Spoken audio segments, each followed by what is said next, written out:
오늘 본문의 말씀은 일반적으로 탕자의 비유라고 이렇게 명명이 되는 비유의 말씀입니다.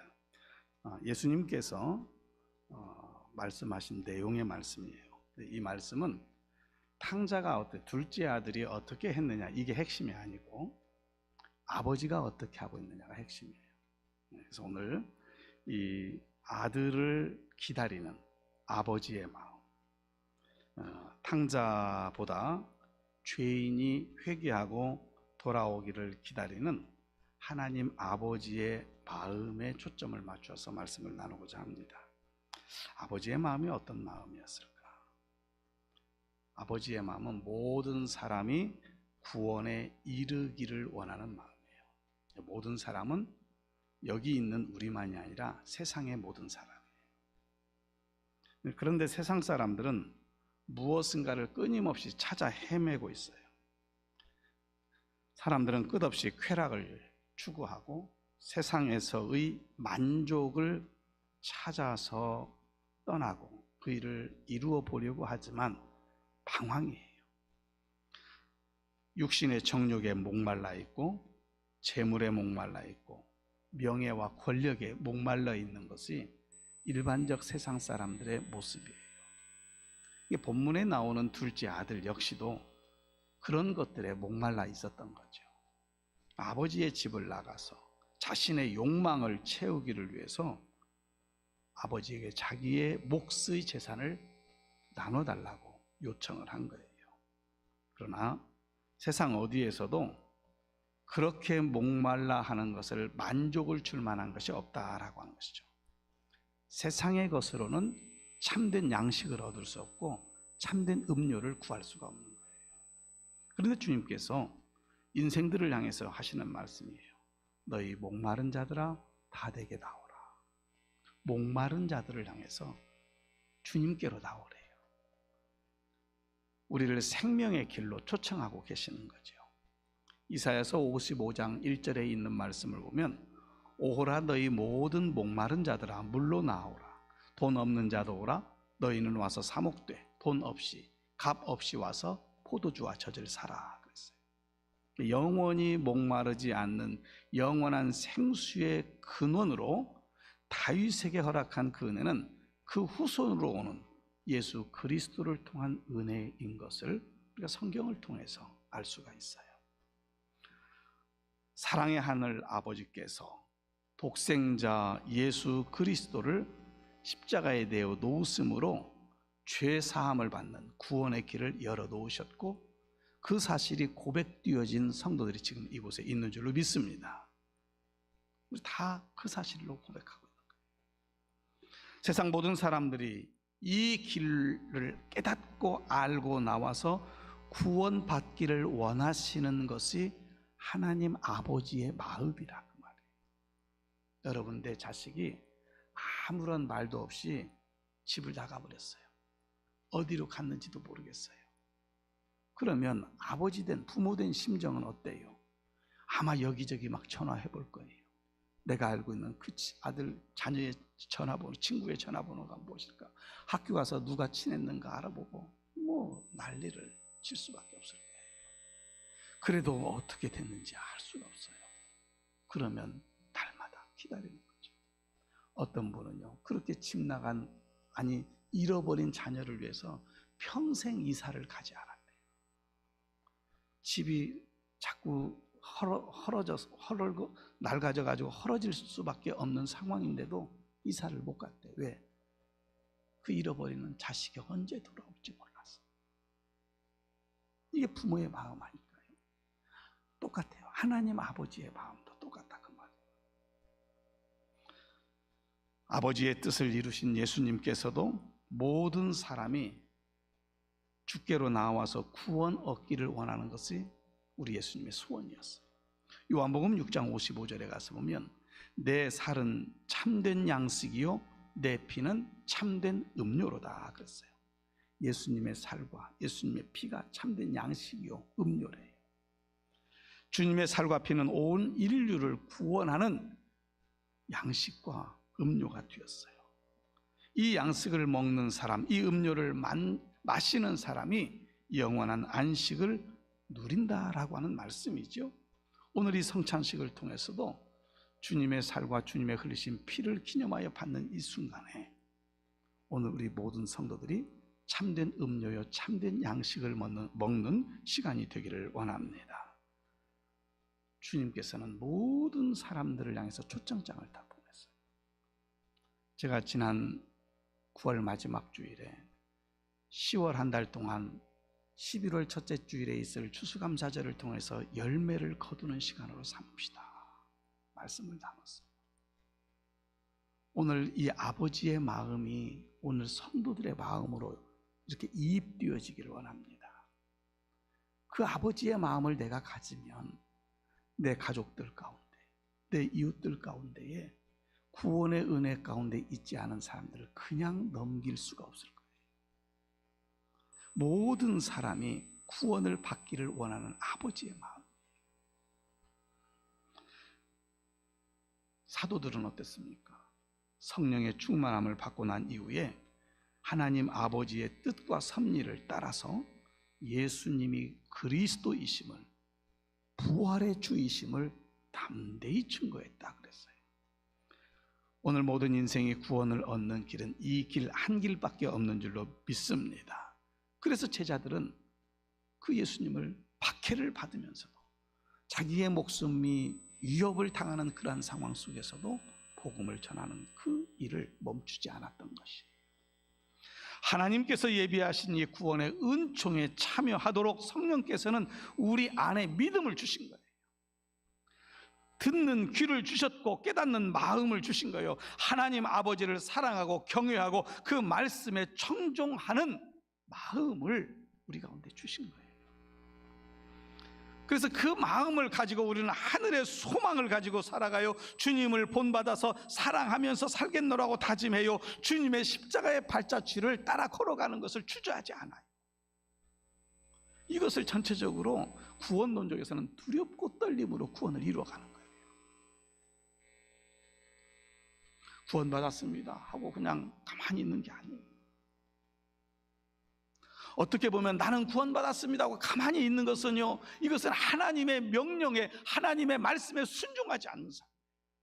나를 구원받게 하신 이유를 우리가 정확히 알아야 돼요. 아버지의 마음을 알고자 하는 거예요. 그 아버지께서 나를 기다리셨기 때문에 내가 구원의 자리에 있는 거예요. 우리 모두 여러분에게, 나에게 구원의 은총을 주신 그 하나님께 감사와 찬송과 영광을 돌리며 살 뿐만 아니라 그 마음을 가지고 세상을 향해 바라보시기를 주님의 이름으로 축복합니다. 그 아버지의 마음은요, 한없는 사랑으로 용서하시는 마음. 우리는 보통 삼시세판이라고 얘기해요. 내가 더 참는다. 2번 참았어. 이번 3번 마지막이야. 우리는 3번 참으면 많이 참아요. 근데 아버지는요, 무한해요. 무한해요. 오늘 이 비유를 통해서 그 아버지의 마음을 우리가 다시 한번 살펴보기를 원해요. 2 아들이 있었대요. 둘째 아들이 아버지에게 요구를 해요. 어떤 요구를 하냐면 12절 상반절에 기록되어 있어요. 그 둘째가 아버지에게 말하되, 아버지여, 재산 중에서 내게 옳은 것을 내게 주소서 하는지라. 아버지가 멀쩡하게 살아계시는데 자기에게 돌아올 재산 달래요. 상속 재산을 이야기하는 거죠. 유대인의 상속법에 의하면은 장자에게는 다른 자녀들의 2배를 줬어요. 다른 자녀들은 하나씩 가지면 장자는 2배였어요.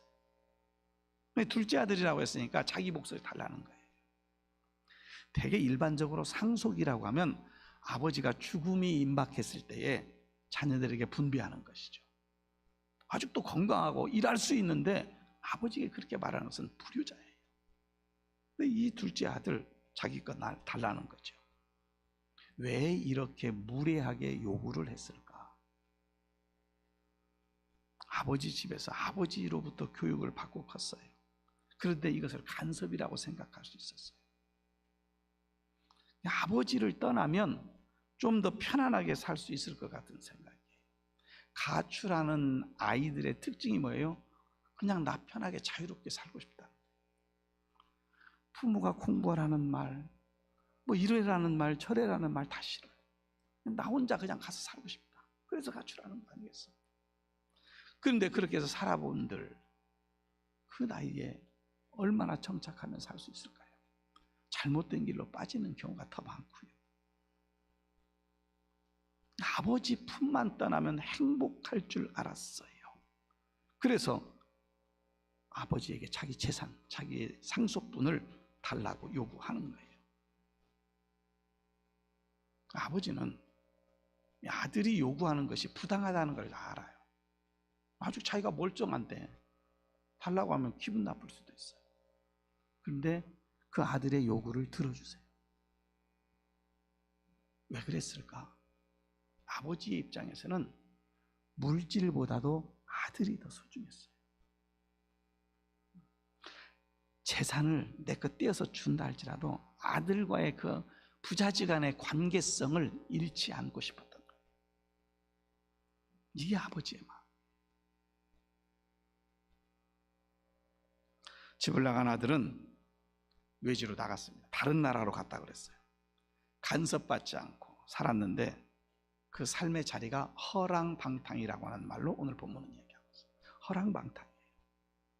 모든 것을 다 잃어버렸고 남의 집에 고용되어져서 살아가요. 돼지를 키우는 일을 하기로 돼 있어요. 들에 나가서 돼지를 키우라고 했어요. 그런데 먹을 것이 없어요. 흉년이 들었다고 그랬어요. 먹을 것이 없다 보니까 돼지가 먹는 음식, 쥐염 열매를 먹는데 그것마저도 풍족하지 못했어요. 배가 고픈 거예요. 바로 이 모습이 하나님을 떠난 인간의 모습인 거예요. 세상적으로는 권력을 얻은 것 같고 세상적으로는 부유한 것 같아도 이거 영원한 거 아니에요. 영원한 거 아니에요. 얼마 있다가 다 사라질 겁니다. 오늘 본문에서 20절에 가서 보면 이 아들이 일어나서 돌아가겠다 이런 결단을 해요. 일어나서 내 아버지 집으로 가겠다. 이게 회개의 참뜻이에요. 일어나서 돌이키는 거예요. 왔던 길로 다시 가는 거예요. 잘못된 길임을 알고 아버지께로 돌아가겠노라고 하는 결단을 하는 거죠. 이 결단에 대해서 아버지는 나중에 그대로 받아들이는 모습을 보게 돼요. 하나님은 세상의 모든 사람들이 예수 그리스도를 믿는 믿음 안에서 돌아오기를 기다리시는 거예요. 이게 하나님 아버지의 마음이에요. 이 마음이 오늘 우리 모든 성도들에게 함께 할 수 있기를 바랍니다. 복음을 전한다라고 하는 것은 그저 되는 게 아니에요. 이 아버지의 마음이 있어요. 집 나간 아들을 기다리는 아버지의 마음. 우리 익산시가 기독교 복음화율이 가장 높은 도시였었어요. 지금은 아니에요. 이단으로 빠진 사람들도 많고요. 믿다가 안 믿는 사람들도 많아요. 오늘 그들을 향한 우리의 시선이 멈춰서는 안 돼요.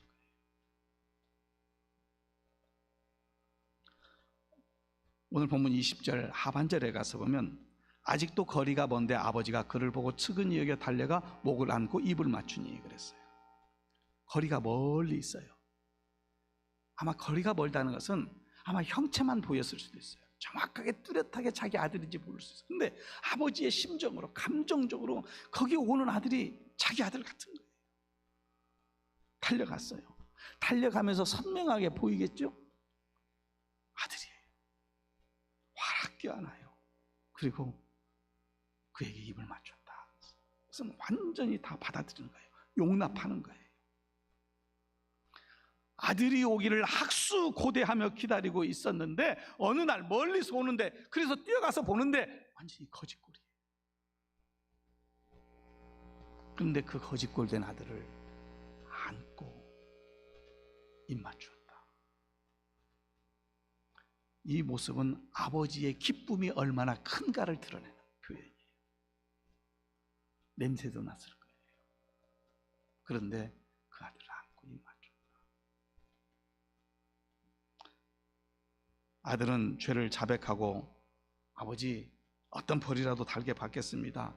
아버지 집에서 종으로라도 살게 했습니다. 이런 마음 가지고 왔어요. 그런데 아버지는 그 말 듣기 전에 그냥 달려가서 안았어요. 이 표현은 이미 아버지는 용서한 거예요. 아들이 뭐라고 하는가 그 상관하지 않았어요. 내 집에 다시 오른 것만으로도 너무 기쁜 거예요. 그래서 받아들이는 거예요. 뜨거운 사랑으로 그 아들을 영접해 주고 있는 거예요. 이 아버지의 용서는 아들이 와서 죄를 고백했기 때문에 용서한 게 아니에요. 아들 자체가 돌아온 것이 너무나도 고맙고 거기에 더 이상 어떤 말이 필요가 없었던 거예요. 바로 이것이 진정한 용서와 사랑인 거죠. 우리는 어떤 사람과 약간 다툼이 있으면 이런 말이에요. 제가 잘못했다고 하기 전까지는 난 절대 용서 못해. 이런 표현들 쓰잖아요. 이건 그리스도의 아버지의 마음의 용서가 아니에요. 아들이 잘못했다고 말했기 때문에 용서하는 것은 용서가 아니에요. 어떤 상황일지라도 아버지는 용납하는 거예요. 어떤 면에서 여러분 나와 좀 다툼 있는 사람에게 아버지의 마음으로 다가가세요. 나 소원한 관계에 있는 사람에게 아버지의 마음을 가지고 가세요. 이게 사랑의 마음이에요. 거기에 어떤 조건이 필요 없어요. 조건이 필요 없어요. 오늘 하늘 아버지께서도 이런 마음으로 우리 모두를 용납하셨기 때문에 우리가 구원의 은혜 안에 있는 거 아니겠어요? 오늘 이 구원의 은혜를 늘 감사하면서 살아가는 성도들이 되기를 주님의 이름으로 축복합니다. 그리고 이 아들을 향해서 아버지가 또 어떤 마음이냐면 회복시켜 주시는 아버지의 마음을 본문을 통해서 보게 돼요. 근데 회복시켜 주시는데 가장 귀한 것으로 라고 하는 거죠. 22절과 23절에 가서 보면 아버지는 종들에게 이르되 제일 좋은 옷을 내어다가 입히고 손에 가락지를 끼우고 발에 신을 신기라. 그리고 살진 송아지를 끌어다가 잡으라. 우리가 먹고 즐기자 그랬어요. 아버지께로 돌아온 아들 염치 없을 거예요. 자기 이제 더 이상 아버지에게는 자기 분깃이 없어요. 뭘 요구할 수 있는 것이 아무것도 없어요. 더 이상. 그런데 아버지는 이 돌아온 아들에게 그 돌아온 것 자체로만 기뻐요. 그 제일 좋은 옷으로 입혀주셨어요. 여기서 제일 좋은 옷으로 입혔다라고 하는 것은 그 모든 죄를 다 탕감해 준다라고 하는 그것뿐만 아니라 아들로서의 모든 권리가 회복되어졌다는 것을 의미하고 있는 거예요. 손에 가락지를 끼웠다 그랬어요. 이것은 너는 내 아들이야 인쳤다는 거예요. 표시예요. 우리가 요한계시록을 통해서 보면 마지막 때에 주의 택한 백성들에게 이마에 인을 친다 그랬어요. 인침의 모습이에요. 가락지를 끼웠다는 것은. 우리 이제 동양 사고하고 서양 사고는 많이 다른데 서양 사고는 결혼한 사람들은 반드시 가락지를 끼고 다녀요. 이걸 뺀다는 것은 결혼을 파기한다는 뜻과 같아요. 근데 우리 동양에서는 별로 의미가 없어요. 저도 지금 안 끼고 있어요. 저 결혼한 사람이에요. 동양에는 그런 거 큰 의미를 두지 않는데 서양 사람들은 이게 아주 중요해요. 이 가락지를 끼웠다는 것은 너는 내 아들로 이제 다시 복권됐다는 얘기예요. 신발을 신겼어요. 당시의 종들은 신발을 신지 않았어요. 맨발로 다녀야 됐어요. 아마 이 아들이 맨발로 왔든지 신발이 막 허름했든지 아무튼 아버지의 집으로 종으로라도 살기로 왔으니까 맨발 벗고 왔을 거예요. 왜? 종은 신발을 신으면 안 됐어요. 아버지가 그 맨발을 벗은 아들에게 신발을 신겨줬어요. 옷을 입히고 가락지를 끼우고 신발을 신겨줬다. 그 아들을 존귀하게 여긴다는 표식인 거예요. 아버지는 아무런 조건 없이 아들의 모든 권리를 회복시켜 주신 거예요. 오늘 우리가 예수 안에 있을 때에 이 완전한 회복의 역사, 천국을 소유한 완전한 회복의 역사가 우리 가운데 있는 줄로 믿으시기를 바랍니다. 그렇게 한 아버지는 얼마나 기뻤어요. 24절에서 그래요. 이 내 아들은 죽었다가 다시 살아났으며 내가 잃었다가 다시 얻었노라 하니 그들이 즐거워하더라. 이 둘째 아들은 아버지에 대해서 죽은 자와 같은 거였어요. 세상 죄에 대해서 산 자와 같이 살았던 사람이에요. 그런데 이제는 세상 죄에 대해서는 죽은 자가 됐고 아버지께로는 산 자와 같이 여김받는 아들이 됐어요. 오늘 예수 안에 사는 우리도 마찬가지예요. 세상의 모든 죄에서 죽은 자요, 예수 그리스도 안에서 산 자로 여김받음을 믿으시기를 바랍니다. 죽었다고 생각했던 아들이 돌아왔으니 이보다 더 큰 기쁨이 어디가 있겠어요. 온 동네 사람들을 다 초청해서 큰 잔치를 베풀었고 그 기쁨을 함께 나눴다 그랬어요. 둘째 아들, 아버지의 집을 떠나고 허랑방탕하고 모든 것을 다 잃었을 때에 돼지가 먹는 쥐염 열매도 배부르게 먹지 못했던 죽게 되어진 상태. 그런데 그가 회개하고 아버지 집으로 돌아왔을 때에 마치 아들의 자리가 복권되어졌을 뿐만 아니라 황태자와 같은 대우를 받은 거예요. 그것은 표면적인 것이고 가장 중요한 것은 아버지와의 관계가 회복이 되어진 거예요.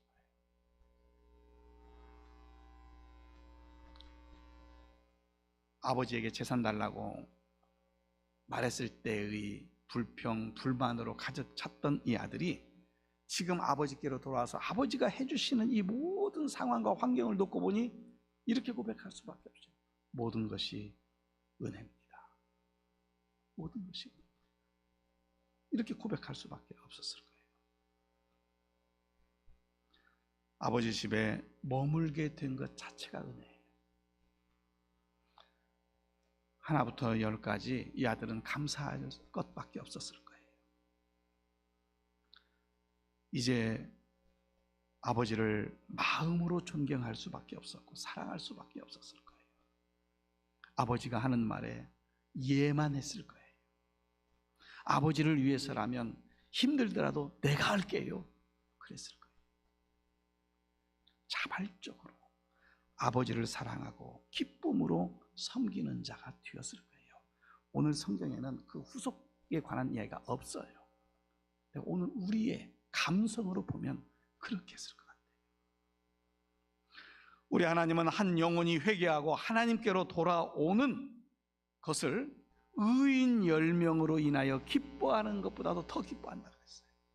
의인 10명을 하찮게 여기는 말이 아니에요. 이미 하나님께 택한 백성들이기 때문에 그는 이미 기뻐하심을 입은 자들이에요. 근데 죄인이 주님 앞으로 돌아오는 이 모습을 그 기쁨의 표현을 그렇게 하고 있는 거예요. 이사야 55장 7절에 있는 말씀을 통해서 보면 악인은 그의 길을, 불의한 자는 그의 생각을 버리고 여호와께로 돌아오라. 그리하면 그가 긍휼히 여기시리라. 우리 하나님께로 돌아오라. 그가 너그럽게 용서하시리라. 하나님은 죄인들이 자기 죄를 회개하고 하나님께로 돌아올 때에 하나님의 자녀가 누릴 수 있는 모든 복을 풍성하게 내려주시는 줄로 믿습니다. 그 모든 복 가운데 가장 소중한 게 뭐예요? 장차 영원한 하나님의 나라를 유업으로 받는 거예요. 오늘 이곳에 있는 우리 모든 성도들은 하나님의 나라를 유업으로 받은 줄로 믿습니다. 믿습니다. 확신하시기를 바랍니다. 전폭적인 하나님의 은혜가 아니고서는 불가능한 일이에요. 이미 하나님의 나라에서는 잔치자리가 벌어져요. 한 사람이 구원받아요.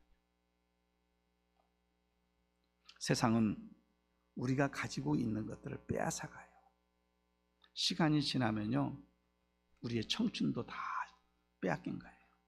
명예와 건강과 재산과 목숨까지도 빼앗아갈 거예요. 그러나 하나님께로 돌아오면 주님은 우리가 빼앗긴 모든 것들을 다시 회복시켜 주세요. 영원한 천국의 삶을 통해서. 오늘 예수님 안에 영원한 생명이 있음을 확신하면서 아버지의 마음을 가지고 남은 이제 보름밖에 남지 않았어요.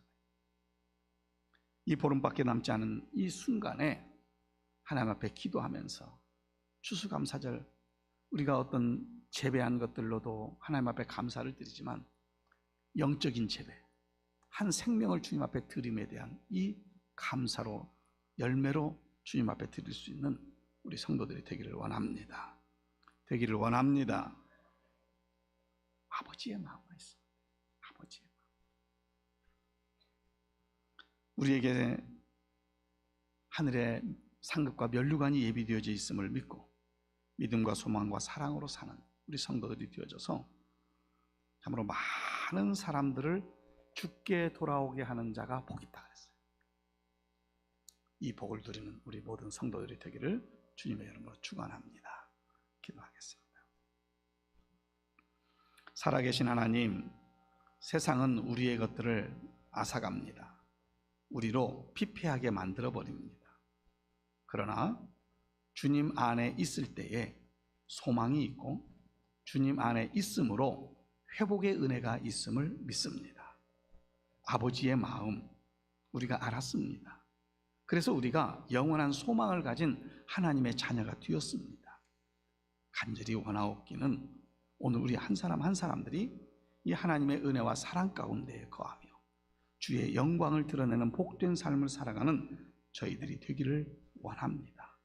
성령님, 우리 각 사람 마음속에 하나님의 마음으로 임재하여 주시고 그 마음을 가지고 추수의 일꾼된 자로 살아가도록 역사하여 주시고 많은 사람들을 주께로 돌아오게 하는 자가 하늘의 영광을 누리고 복을 누리는 것을 깨달아 알고 그 일에 적극적인 가담자로 살아가도록 은혜 베풀어 주시옵소서.